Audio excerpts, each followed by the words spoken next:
वित्त रहित शिक्षा नीति बिहार की शिक्षा व्यवस्था की कलंक गाथा है, जो उच्च शिक्षा की बर्बादी के आंकड़ों का बखान करती है।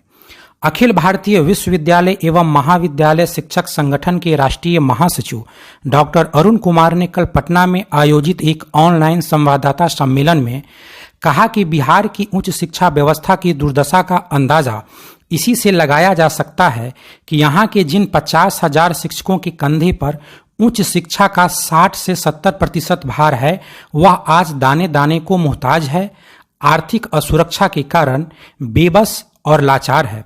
कारण बिहार की वित्त रहित शिक्षा नीति। यह नीति उस जहरीले नाग के समान है जिसने बिहार के वित्त रहित श्रेणी के 715 माध्यमिक विद्यालयों, 507 इंटर स्तरीय तथा 225 डिग्री कॉलेजों के 50,000 शिक्षकों के जीवन को जहरीला बना दिया है। डॉक्टर अरुण कुमार ने कहा कि राज्य की सरकारी शिक्षा व्यवस्था में अगर कोई सबसे उपेक्षित और बेबस कर्मी है तो वह है वित्त रहित शिक्षक। कांग्रेस पार्टी ने ही वित्त रहित शिक्षा नीति रूपी नाग को बिहार में पैदा किया था। कांग्रेस की इस ऐतिहासिक गलती का खामियाजा आज तक शिक्षक भुगत रहे हैं।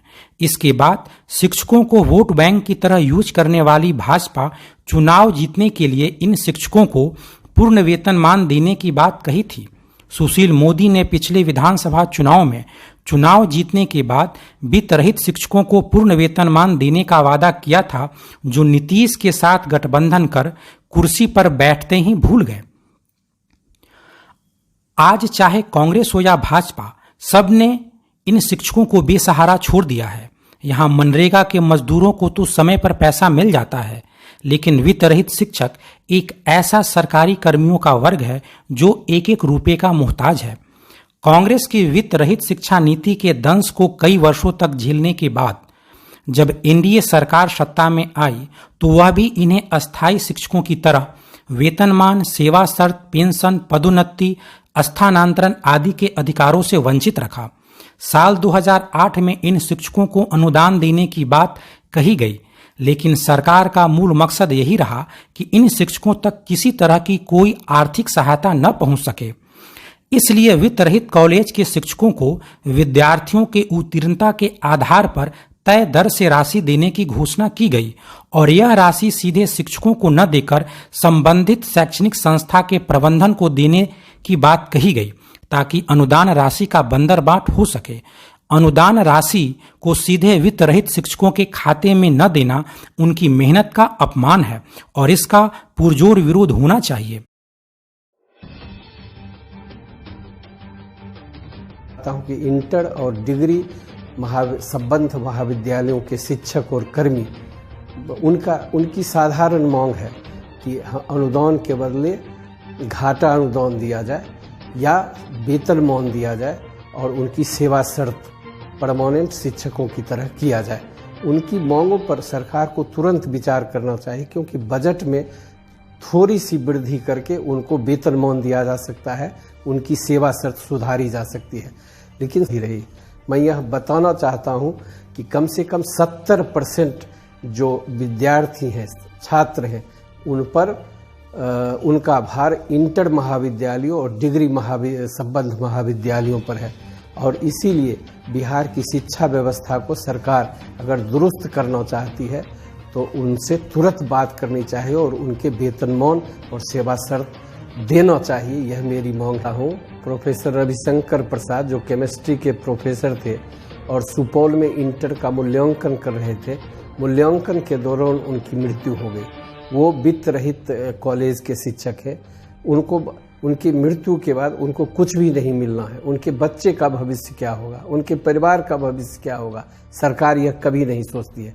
इसीलिए जरूरी है कि तमाम वित्त रहित शिक्षकों को और नियोजित शिक्षकों की सेवा शर्त सही हो, पुराना पेंशन मिले, ताकि कोई इस तरह की घटना अगर किसी के साथ होती है तो उनके परिवार को और उनके बाल बच्चों को कुछ न कुछ मिले और उनका भविष्य सुरक्षित हो सके।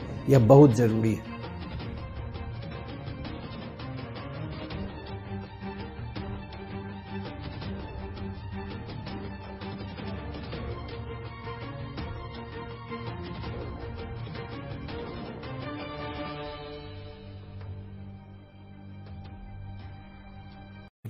पिछले 8 सालों से यानी 2012 से वित्त रहित डिग्री कॉलेज के शिक्षकों को किसी प्रकार का कोई अनुदान राशि नहीं मिला है। ठीक इसी तरह पिछले 6 वर्षों से यानी 2014 से संबद्ध इंटर कॉलेज के शिक्षकों को मानदेय नहीं मिला है, जिससे जीवन आर्थिक कठिनाइयों का शिकार हो चुका है। इतनी लंबी अवधि में न जाने कितने इंटर और डिग्री कर्मी स्वर्ग सिधार गए, लेकिन सरकार को न तो इनकी चिंता है न ही इनके परिजनों की परवाह। डॉक्टर अरुण कुमार ने कहा कि वित्त रहित शिक्षक अवैतनिक शिक्षा देने के अलावे चुनाव कार्य, मूल्यांकन कार्य अथवा सरकार द्वारा निर्देशित अन्य कार्यों में भी अपना योगदान देते आ रहे हैं, लेकिन आज वैश्विक महामारी के दौर में इनकी सुधि लेने वाला कोई नहीं है।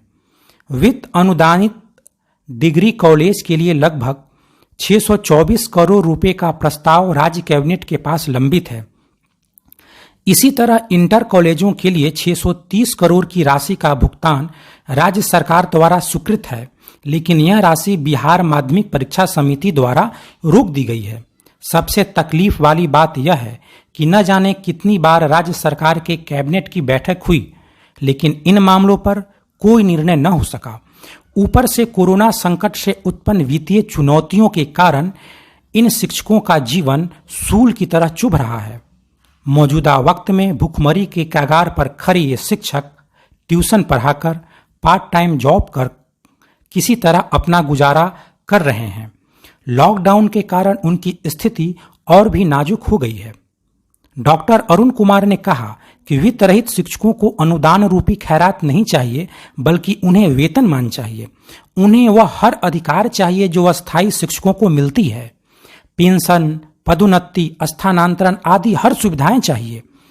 सरकार अनुदान की राशि जो तय की है उसमें मात्र 25% की वृद्धि कर दी जाए तो वेतनमान मिलना संभव हो जाएगा, लेकिन सरकार वित्त रहित शिक्षकों के मनोबल को नीचा दिखाने के लिए ऐसा नहीं कर रही है। यह दुख की बात है कि पिछले 4 दशक से कभी कांग्रेस तो कभी भाजपा इन्हें केवल कोरा आश्वासन ही दे रही है। जब झारखंड में हेमंत सोरेन की सरकार ने वित्त रहित शिक्षा के पूर्ण खात्मे की घोषणा की, तो बिहार की नीतीश और मोदी की डबल इंजन की सरकार ऐसा क्यों नहीं कर सकती? जैसे कभी कार्ल मार्क्स ने कहा था कि मजदूरों के पास संघर्ष के अतिरिक्त कोई रास्ता नहीं, क्योंकि उनके पास खोने के लिए कुछ भी नहीं है। ठीक वैसे ही डॉक्टर अरुण कुमार ने कहा कि वित्त रहित शिक्षकों की स्थिति आज उन गरीबों असहायों की तरह है जिनके पास खोने के लिए कुछ भी नहीं है। इसलिए वेतनमान आदि अधिकारों के लिए अब नए सिरे से संगठित होकर संघर्ष करना होगा। केवल आंदोलन ही वह हथियार है जिसके बदौलत वित्त रहित शिक्षक अपना हक ले सकते हैं। उन्होंने पटना में आयोजित ऑनलाइन संवाददाता सम्मेलन में कहा कि पूरे देश में 7वें वेतनमान लागू करवाने के लिए किए गए आंदोलन से जो अनुभव मिला है, उसके आधार पर पूरे विश्वास के साथ कह सकता हूं कि हम सब वित्त रहित शिक्षक आपस में एकजुट होकर, संगठित होकर आंदोलन करेंगे तो निश्चित रूप से सफल हो जाएंगे।